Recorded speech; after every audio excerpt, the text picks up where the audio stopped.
इयत्ता 5वीचा वर्ग जो आहे हा एक इंग्लिश विषयाचा नाविन्यपूर्ण उपक्रम सादर करत आहे, इनोव्हेटिव्ह ॲक्टिव्हिटी. आणि आमच्या आजच्या ॲक्टिव्हिटीचं नाव आहे क्लासरूम ऑब्जेक्ट्स क्वेश्चन बँक. म्हणजे काय तर या उपक्रमामध्ये आमच्या वर्गातील विद्यार्थ्यांनी वर्गामध्ये ज्या ज्या वस्तू आहेत त्या वस्तूंवर आधारित प्रत्येकाने एक एक प्रश्न तयार केलेला आहे आणि त्यांनी कोणता प्रश्न तयार केलेला आहे तो प्रश्न विद्यार्थी सांगणार आहेत आणि त्यांनी हे जे प्रश्न काही सांगितलेले आहेत त्यांची एक प्रकारची क्वेश्चन बँक आमची तयार झालेली आहे.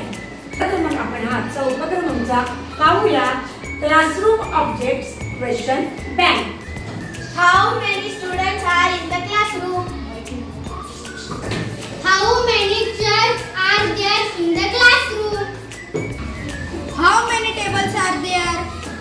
How many windows are there? Is the student writing in the notebook?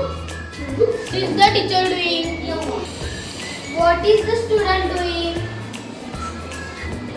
Who is sitting on the chair? Where is my pen? Where is the teacher? Where is the cupboard? Where is the notebook? Where is the cupboard? Is the light on? Is the window open? Yes. Is the cupboard in the classroom? Is the teacher in the class? What is this? What is this? What is this? What is this? Who is writing in the notebook? म्हणजे या उपक्रमामुळे विद्यार्थ्यांना प्रश्न कसे तयार करतात याची सुद्धा विद्यार्थ्यांना सराव झालेला आहे. त्याचबरोबर प्रश्न विचारायचा कोणत्या पद्धतीने याचा सुद्धा त्यांना सराव झालेला आहे.